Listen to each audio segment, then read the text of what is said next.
Pierre Couture est avec nous autres. Jerry, on va parler, toi et toi, parler d'économie. On n'a pas trop de misère. C'est quelque chose, d'après moi, qu'on aime beaucoup, beaucoup, beaucoup. Oui. Pierre, t'es salué. T'as eu un bon week-end, mon ami Pierre? Yes, toujours. Toujours?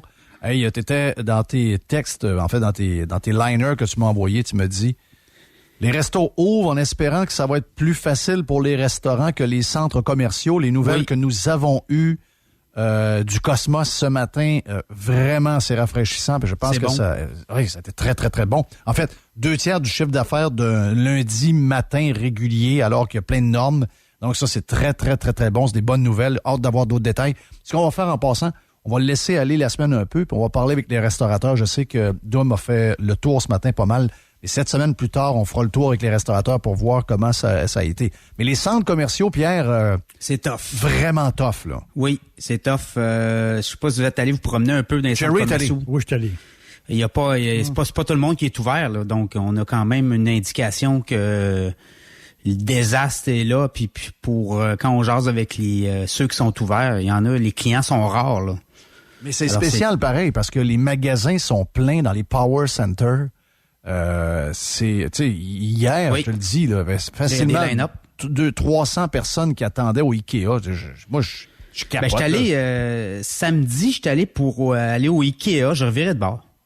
Mais c'est quoi la folie, hein? J'essaie de comprendre. Il y avait du monde là, puis c'était des line-up, je sais pas si c'était 1 heure ou 2 d'attente. Je peux comprendre, il y a eu des line-up au Costco. On a besoin de viande, on a besoin de ci, on a besoin d'un paquet d'affaires. C'est plus une épicerie que pour acheter peut-être une douche. Là. Je sais qu'il y a des douches à vendre, mais on va plus là pour la bouffe du chien, des pipi-pads, des produits pour nettoyer, je comprends. Des affaires congelées que tu as besoin, que tu veux garder, des filets de truite, mais des meubles ça traîne. Faits avec des affaires avec de la colle, là, c'est des meubles de colle. Je comprends pas. Moi, je ferais pas de fil. Moi, je ferais pas de fil plus que 5 minutes pour avoir... Si j'ai besoin d'une patente chez Ikea, si je suis pas en dedans en 5 minutes, je vais pas là. Ben, il va falloir sûrement qu'ils réajustent leur protocole, parce que sinon, ils perdent beaucoup de clients, ils perdent des ventes. Ben, toi, t'en reviens ailleurs. Ah oui. Clairement, regarde, moi, j'étais allé ailleurs. J'ai été à une place où je pouvais être servi rapidement et je voulais pas faire de line-up de cette façon-là. Je trouve que c'est... Mais les centres d'achat, c'est trop lourd. Les centres d'achat. Oui, mes filles sont allées, puis mes filles m'ont dit, c'est l'histoire de mettre du stock partout, de pas mettre tes mains dessus. Je peux comprendre en rentrant dans le centre d'achat. Il y a quelqu'un qui est là, OK, tu mets le Mais là, c'est parce que si tu fais 40 boutiques, c'est 40 lavages de mains. Oui. C'est 40 fois que tu rentres à une place où tu peux pas rien toucher. Tu sais, je comprends, là, mais le problème, c'est comme trop stiff. Tu sais, je sais pas, là, l'expérience de magasinage, en fin de compte, quand tu achètes un produit, comme je te dis, je prenais mon exemple tantôt, là, d'une paire de lunettes à 250$. À un moment donné, je peux-tu les mettre dans mes mains? Je peux-tu y toucher? C'est pas une paire de lunettes à 10$, ça vaut 250$. L'employé est quasiment sacrément un peu. Puis je comprends qu'il y a tu sais, mes filles travaillent dans le commerce au détail. Oui. Puis mes filles disent, les gens sont vraiment... Tu sais, parce qu'ils n'ont pas le choix de leur donner des directives quand ils rentrent. Ils n'ont pas le choix. Mais là, ça insulte un client sur 2. C'est ça. Et à partir de là, le client, là, il devient pas fin. Là. Non, mais il rentre, mais il est pas fin avec les employés. Tu sais, il est bête. Il est pas fin. Il est pas fin. Donc, tu vois que ça commence à irriter beaucoup de monde, là. Les épiceries ont compris ça assez rapidement. Hein. Ils ont éliminé les flèches, les pharmacies, et tout ça. Pas les pharmacies, les quincailleries. Les quincailleries ont commencé à comprendre là, que quand tu as 70 000 pieds, il y a 70 000 pieds de plancher, tu peux rentrer. Là. Oui, puis tu sais, laissez les gens aller là où ils connaissent leur section là. Oui.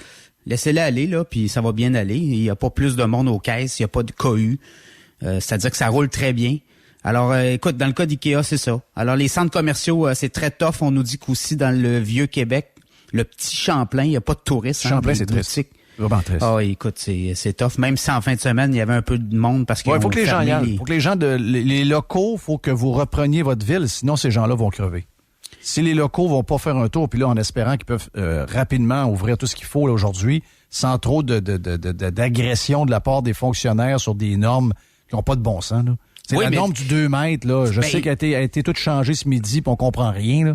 Ils ont juste à l'enlever, la norme du 2 mètres, et ils ont juste à demander une longueur de bras comme on le fait ailleurs, comme on le fait dans des pays scandinaves. Longueur de bras, on vit comme ça. On ne vit pas un par-dessus l'autre. On a toujours une longueur de bras. Scientifiquement, il n'y a pas de différence avec 2 mètres. Il faut que ça finisse, cette joke-là. Il faut que Arruda, qui riait du coronavirus au Maroc au début de mars, il riait de ça, il n'allait pas avoir de problème. Là, finalement, c'est comme devenu le spécialiste qui décide tout. Tu sais, ça fait un peu clownesque comme histoire, là. Et tu sais, l'histoire du 2 mètres, c'est qu'on a dit à tout le monde, faites vos normes, puis dépensez de l'argent pour 2 mètres. Puis là, on est rendu à 1,5 mètre, 1 mètre pour les enfants. C'est en une semaine, là, il y a des dépenses folles, là, notamment pour les propriétaires de restaurants là, qui ont dû tout ajuster pour le 2 mètres. Puis là, ça tient plus. Non, c'est ça. Parce que eux autres aussi, ça va avoir un impact pour eux, ce qu'ils ont annoncé ce midi, là. Oui. Ben oui. Parce que c'est comme les groupes ensemble, eux autres, ils vont pouvoir... En tout cas, c'est dur à suivre, là. Il va falloir que je lise l'encyclopédie du 2 mètres, 1 mètre, 1 mètre, on comprend plus rien. L'almanach. Hey, Ivanhoé Cambridge, ça, c'est le bras immobilier de la Caisse de dépôt, donc le fonds de pension des employés de l'État et également des Québécois quand vous aurez votre régie des rentes du Québec à 65 ans. Ils détiennent Place Sainte-Foy et Laurier, Québec. On espère toujours ils veulent vendre ces centres commerciaux-là. Oui. On n'est pas sûr que ça va... Qui veut acheter des centres d'achat aujourd'hui? Il n'y a personne. Surtout que écoute, au mois d'avril, on dit que seulement 20% des locataires ont payé leur loyer. Oui.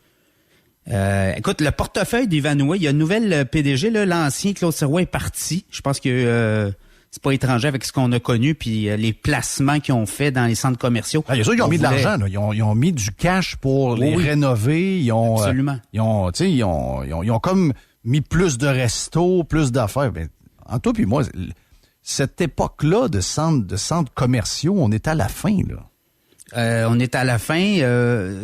Dans le cas d'Ivanhoé, c'est des A. Hein? Il y a des A, des B, des C. Là. Les A, c'est Place Sainte-Foy, Laurier, Québec, c'est le premium. Là. Bon, alors, pour eux autres, je pas... Écoute, ça va être tough encore là, pour une couple d'années, là, mais il y a quand même possibilité de se revirer de bord puis peut-être embarquer de l'immobilier là-dedans.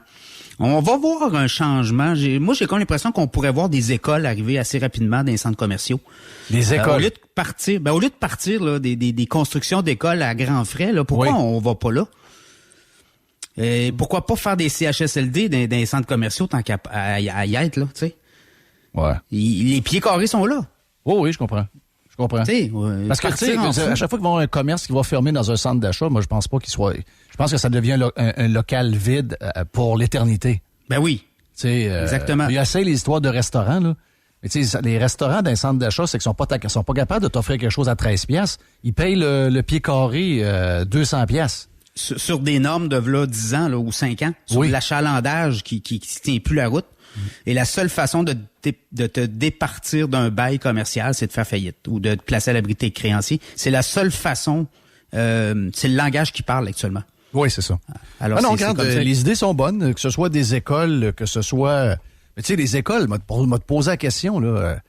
Si, mettons, on met des meilleures caméras, on met des niveaux dans les écoles, puis on l'a vu là maintenant avec un système un peu broche à balle. Si vraiment on investit dans un système de télétravail pour les écoles, que tu as un prof pour 120, 125 étudiants, est-ce qu'on a besoin tant d'écoles que ça? Je comprends qu'il faut qu'ils y aillent de temps en temps. Il y a des cours faut qu'ils socialisent, mais tu sais, tout le système peut être revu pour qu'on ait peut-être 2 fois moins d'écoles qu'on en a là. Oui, tout le pied carré pour être révisé. Mais encore là, la machine a faim, hein? Oh oui, je comprends. La machine doit évoluer par elle-même. Alors, je sais pas, tu sais, on est capable là, d'être audacieux. Est-ce qu'on va l'être? Est-ce qu'on va être capable d'aller là? Mais c'est un signe aussi. Tu sais, la grosse chaîne Children's Place. Oui. C'est énorme, là. C'est quoi? C'est au-dessus de 800 magasins aux États-Unis. Il y en a au Canada. La semaine passée, ils ont sorti le résultat. Beau linge d'enfant pas cher, là. C'est ça. Puis, tu sais, la compagnie va bien. On s'entend-tu que c'est du retail? C'est pas évident, là. Mais quand même, si on regarde, tu sais, le web là, a explosé. Regarde, présentement, cette chaîne-là, 30%, ils ont dépassé le 30% de la business sur le web. Mais, dans l'entrevue, j'ai vu l'entrevue avec la boss, là, la grande CEO. Les autres, ils vont fermer des magasins stratégiquement, OK? La chaîne va bien, là. T'sais, ils ont pas, il y a des chaînes qui sont en difficulté, pas eux autres. Mais ils vont quand même fermer des magasins. Et les magasins qui vont fermer, c'est dans les centres d'achat. Oui, c'est ça. Donc, les magasins dans les power centers avec porte... Ils restent ouverts. C'est les centres d'achat. Les centres d'achat, ils vont fermer leur rentables, business. les moins rentables seront fermés.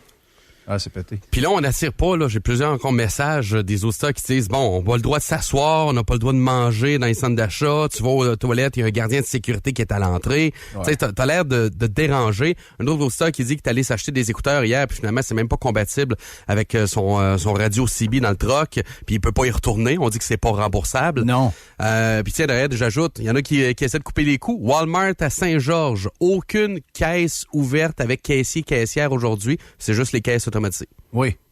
Oui. Regarde, tu te demandes pourquoi il est dedans encore. Tu sais, je suis allé, moi, comme je te dis, vendredi, puis pourquoi faire la file pour des caisses ordinaires quand ça va super vite avec les caisses automatisées? Là? Il y en a qui veulent pas, là. Je comprends qu'il y a des clients qui veulent pas, mais c'est vers là qu'on s'en va, c'est clair. Écoute bien. Puis j'ai une question là-dessus sur Children's Place puis des places de même. On a parlé la dernière fois, Pierre, de Starbucks qui fermait 200 places de vente au Canada. Oui. Qu'est-ce que ça dit sur le Canada de savoir que, bon, d'abord, ils ont vendu pendant la quarantaine, ils ont vendu 3,2 milliards de moins de café en argent. Oui. 3,2, c'est l'argent? C'est incroyable. 3 000 Baisse de millions revenus, de dollars. Baisse de revenus. Mais ils ferment 400 points de vente en Amérique du Nord. OK, l'Amérique du Nord. 330 millions de personnes aux États-Unis. 35 millions au Canada. Et en ferme 400, dont 200 aux États-Unis et 200 au Canada. Oui. C'est quoi qu'on je comprends là-dedans? Ça m'inquiète un peu quand j'ai des chiffres de même. Moi. Starbucks aux États-Unis a 40% du marché et le joueur dominant dans le café. Au Canada, c'est Tim Hortons qui est numéro 1. Ouais, c'est Alors Starbucks n'est pas numéro 1 et pas de loin, là, là. il est pas, il chauffe pas là. C'est Tim Hortons parce qu'après Tim Hortons, c'est McDo notamment dans le café. OK. Donc, alors, les cafés à 5 piastres et demi, on n'a peut-être pas le moyen tant que ça.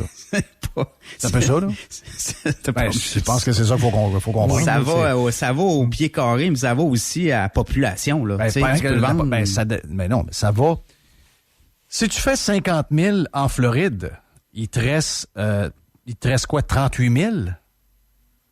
Si tu fais 50 000 ici, il te reste 31 000, 32 000. Faut en vendre plus. Tu sais, à un moment donné, puis tout est plus cher. Donc là, c'est sûr que moi, j'en prends pas de café, je connais pas ça, là, mais je veux dire, je comprends que moi, j'aurais pas le moyen de prendre un café à 5 piastres et demi ou 6 piastres. À un moment donné, de temps en temps, tu peux te gâter, mais ça peut pas être ton café quotidien, là, sinon il y a un problème. Hey, on reste dans l'immobilier, mais maintenant, les maisons ordinaires, ça fait... puis c'est surprenant, c'est reparti, en tout cas, à vitesse grand V. Oui. J'ai hâte de voir, Jerry, ce que tu me disais ce matin. Leonard, une des plus grosses compagnies de construction aux États-Unis en bourse, qui va donner ses chiffres cette semaine pour son bilan. Moi, je vois un quartier à côté de chez nous que Leonard a bâti de 13 000 maisons. Ça vendait des maisons là, je pense à coût de 50 ou 70 maisons quasiment par semaine. C'est l'enfer. J'ai hâte de voir comment, parce qu'aux États, ça a l'air à tenir pas mal, très surprenamment, mais content de voir que même au Québec, ça a l'air à tenir. C'est ça que je comprends? Oui. Ben là, on commence à avoir des chiffres pour juin. On est rendu à mi-juin. Pour le mai, c'est pas une grosse drop. Dans la région de Québec, dans le résidentiel unifamilial, c'est juste moins 3%, puis ils ont été arrêtés quasiment 15 jours. Oui. Parce que c'est ont parti les ventes au 11, là, ce qu'on me dit, il y a un mai. problème d'inventaire. Il y a des gens qui ont enlevé le maison sur le marché, donc là, ça crée quasiment une surchauffe. Et là, il y a beaucoup de gens qui veulent quitter le centre-ville pour s'en aller en banlieue. Il manque de maisons. On se fait dire par les agents d'immeubles, écoutez, si vous avez une maison à vendre, c'est le temps, appelez-nous parce qu'il y a de la demande. Toi, si t'avais un projet de bâtir des condos, le ferais-tu? Condo, je pense qu'il y a un petit peu de surplus, je pense, actuellement. Voilà, moi, je pense aussi qu'avec tout ce qui est arrivé, les gens veulent... Même à 70 ans, tu vas avoir peut-être plus petit, moins d'entretien, mais tu vas avoir de l'air. Tu comprends-tu? Tu vas avoir ton air. Tu veux pas respirer l'air de quelqu'un d'autre ailleurs. D'après moi, ça va être un marché très, très... Toute la densification de manger une Saint-Cyr. Oui. Et ça remet en question toute la vision de la densification au centre-ville de Québec parce que clairement, on va peut-être voir moins de gros projets levés de terre ou à tout le moins, on va avoir plus de financement pour la banlieue. Clair. Hey, Hydro-Québec qui est durement frappé par le coronavirus. Des centaines de millions de revenus en moins, nous dit Sophie Brochu, qui, elle, arrive. On nous dit qu'Hydro va avoir peut-être au mieux c'est pas mauvais. C'est une année comme l'année passée avec ce qui est arrivé. Je veux dire, c'est pas mal, là. Mais ce matin, Mme Brochu, elle faisait une conférence virtuelle et ce qu'elle dit, c'est attendez-vous à des résultats au cours des prochains mois. Ça va être tough pour Hydro. Hein. Beaucoup de ventes en moins. Des industriels ont fermé. Il y a beaucoup d'industries qui ont fermé, alors beaucoup de ventes en moins. Elle parle de centaines de millions de revenus en moins. L'an passé, ont-tu coupé des employés? Ont-tu coupé des dépenses? Rien. Ont-tu coupé des VP, des gros salaires? Ils ont-tu coupé un peu? Nous disent qu'ils sont plus serrés. On voit pas beaucoup de coupes, hein? Ouais. Dans la machine, il n'y a pas beaucoup de coupes, là. Il y a zéro coupe.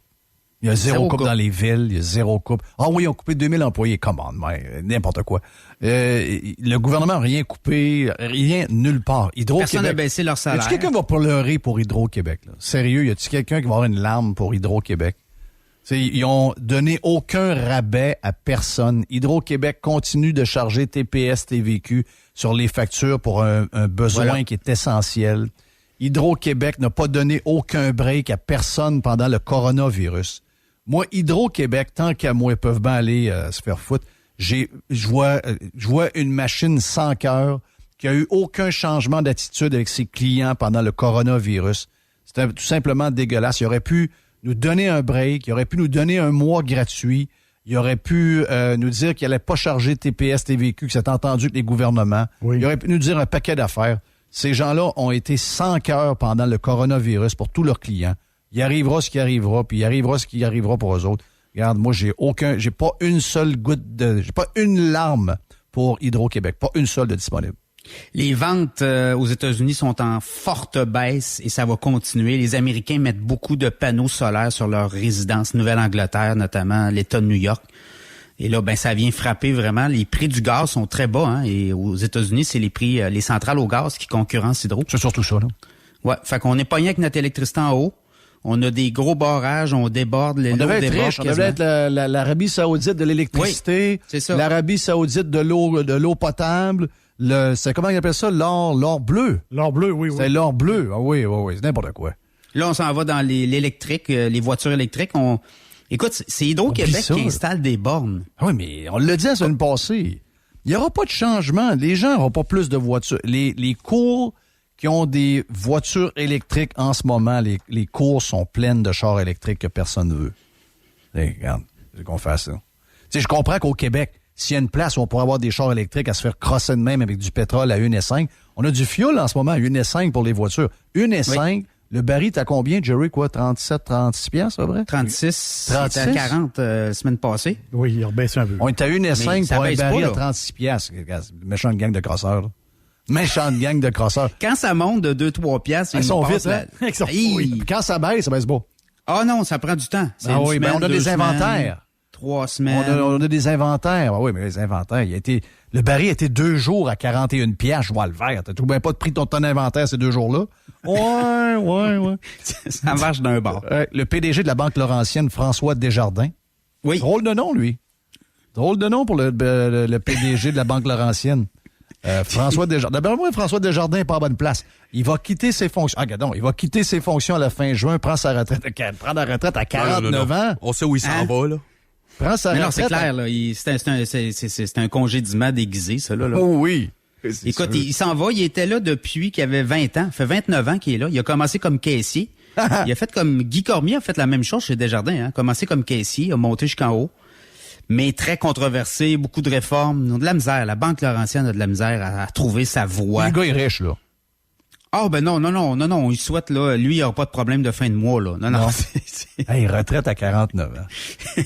C'est le fun, ça. Je suis pas inquiet pour lui, là. Ah, sérieux, c'est le fun, là. Moi, je suis prêt. Moi, je suis prêt, je suis juste pauvre. Ouais. Non, là, on dans le monde des banquiers, hein. Oui, je sais bien. C'est un autre niveau, là. Ouais. Mais la Laurentienne a de la misère à trouver sa voie. Depuis quelques années, c'est compliqué. Le service, ils ont essayé beaucoup de couper dans les caisses, dans les banques. Ils ont coupé les services. Beaucoup de clients frustrés. Alors, ça en est une, ça, qui pourrait se faire avaler, là. Beaucoup de gyms ferment aux États-Unis, entre autres. La chaîne 24 Hour Fitness se place à l'abri de ses créanciers. Plus de 100 établissements vont fermer le quart de ces salles d'entraînement. Donc, ça brasse pas mal. On a vu une fermeture à Lévis dans le journal. Là. Je pense que j'ai vu ça là, tantôt. Puis, on va parler justement avec quelqu'un qui dit d'autres, on ouvre, parce que là, si on n'ouvre pas, on va tous crever. C'est un peu... ça aussi, est-ce que c'est... écoute, il y a différentes affaires là-dedans. Je sais pas qui c'est qui a mis ça. Je pense que c'est Dom qui a peut-être mis ça, mais j'ai vu sur un compte Twitter une photo des gens en 1970. Tout le monde fumait. Tout le monde prenait un coup à partir de 1h l'après-midi. Le monde ne regardait pas ce qu'il mangeait. Il n'y avait pas de guide alimentaire. Il n'y avait pas d'histoire de régime. Tout le monde était gros comme des piquettes. Après ça est arrivé le guide alimentaire. Les gens s'entraînent comme jamais. Les gens font du vélo, les gens font du jogging, les gens font du fitness, les gens font du crossfit, les gens courent comme jamais ils ont couru. Et beaucoup de gens qui s'entraînent sont gros pareils. Ils s'entraînent tout le temps, sont gros pareils. Notre société est grosse. Puis là, on a bâti une économie alentour de ça, mais je me demande si le coronavirus n'aura pas la peau de cette économie-là. On ne se retourne pas vers un genre d'entraînement à la maison pour toujours, plus les Peloton, toutes ces affaires-là. J'ai comme l'impression que cette industrie-là, quand on fera le bilan, c'est le coronavirus qui aura scrappé peut-être un 20 ans, 25 ans d'expansion incroyable. Mais ça tenait comme beaucoup d'entreprises. Faut que le cirque tourne tout le temps pour que ça roule. Mais là, le coronavirus est en train de faire un méchant ravage là-dedans, Pierre. Et dans le secteur du fitness, là, au Québec, on avait eu quand même dans les dernières années un changement de modèle d'affaires. Souvenez-vous, là, on avait des gyms qui étaient assez chers, on a baissé les prix. Oui, les gyms à quasiment 10-15 $, je sais pas trop quoi. C'est ça, là. Tu avais un flat rate à 10 $ par mois et on avait beaucoup enlevé les services connexes. Et ce modèle-là, est-ce qu'il va être capable de tenir la route? Oui. Pareil, là, les gens s'entraînent dehors, les gens sont achetés des vélos, les gens retournent vraiment... Et il y a beaucoup d'applications, hein. On a pris le virage du web. Mais le gros, c'est l'hiver. Le gros problème, c'est l'hiver. C'est ce que les gens sont capables de se discipliner à s'entraîner l'hiver à l'intérieur chez eux. Ouais, après les fêtes, là. Ouais. Après avoir pris une coupe d'olive. Alors, écoute, effectivement, c'est un modèle. Écoute, 24 Hour Fitness, c'en est un exemple. Écoute, il ferme le quart de ces établissements. Ouais. Alors, on parlait tout à l'heure de détaillants qui ferment, même s'ils vont bien, mais c'est le cas aussi. Aux États-Unis, Gold Gym avait fermé aussi, je pense, au début du mois de mai. Là. Oui. Une autre grosse chaîne. Là. Non, c'est tough. Là. Non, tu sais, imagine-toi, on sait pas comment va en ce moment, puis là, c'est sûr que c'est reparti dans plusieurs États. Mais tu sais, des gros joueurs comme LA Fitness, tu sais, c'est des méga bâtisses, souvent à côté, après un power center, dans des prime spots avec des comptes de taxes de fous, tu sais, c'est des places, c'est à rêver, là, LA Fitness. Mais comment tu fais pour survivre à une patente de même quand tu as tous ces frais fixes-là? My God. Il y a des gyms actuellement, ils donnent les cours dans le parking, dans le stationnement. Oui. C'est des il n'y a pas le choix. Des places limitées. Il n'y a pas le choix. Ils vont mourir. S'ils font pas un mot, ils vont mourir. Ils vont carrément mourir. Moi, je le vois comme un service essentiel, d'une manière. Parce que, Jeff, tu vis en appartement. Tu n'as pas d'espace. À un moment donné, tu dis, on s'entraîne chez nous. On peut pas, mon salon est grand comme la main. On peut pas vivre uniquement à soigner le monde. Tu sais, je veux dire... faut qu'il y ait des services, là. Faut qu'il y ait d'autres choses, là. Faut que les gens, tu sais, on est dans une société où on mange plus. Oui. Donc, il faut bouger. Parce puis en plus, on est plus... par nos jobs, contrairement à dans le temps, on est moins physique, on est moins manuel, de plus en plus de télétravail, etc. La bouffe à portée de main tout le temps aussi, hein? La bouffe à portée de main. Le docteur te fait dire, il faudrait que tu bouges un peu, mais dehors, il fait moins 30. Oui. À un moment donné, il y a ce côté-là aussi. Là. Moi, je pense. Oui, puis beaucoup de monde vont au gym pour voir des amis. Ça devient comme leur place pour socialiser. Ben oui. Exact. C'est la place où il y a une fille qui trouve cute ou la fille trouve un gars cute. C'est une place pour causer. Il y a 10 gars en arrière. Ils peuvent bien faire les choses. Il y a une fille qui fait du vélo ou à court sur un tapis. Il y a 10 gars en arrière. Oui. Les gars veulent tous avoir l'équipement en arrière d'elle. C'est bizarre. Hein? Oui, c'est ça. Hey, on s'en sortira pas. Quelle belle nouvelle tu nous dis là. Hausse d'impôts et de taxes pour financer les coûts du confinement du coronavirus. De plus en plus d'économistes appellent les gouvernements à charger au monde. Qu'est-ce que ça vient de coûter? Pas le fun. Voilà. Alors là, écoutez, on nous dit à la CAQ, vous avez entendu le ministre des Finances la semaine dernière, là, il n'y aura pas de hausse d'impôts, pas de taxes, mais écoutez, il y a de la pression actuellement pour qu'on hausse les impôts, les taxes. Soyez pas surpris. Il va y avoir des impôts confinement ou des impôts coronavirus, c'est clair. On pourra pas... Écoutez, là, à Ottawa, là, on finance les PCU à coups de milliards, là, mais il va falloir que quelqu'un paye pour ça, là, ça va être nous autres. Là. Mais Pierre, avant ça, faut arrêter des projets qu'on n'a pas besoin. Tu sais, je veux dire, je comprends là toutes les histoires de tenir l'économie à bout de bras avec des chèques. OK. Non, mais c'est la fuite par en avant. Oui, mais tu sais, je veux dire, là, à partir de là, tu peux plus opérer ta place comme si ça s'était pas arrivé.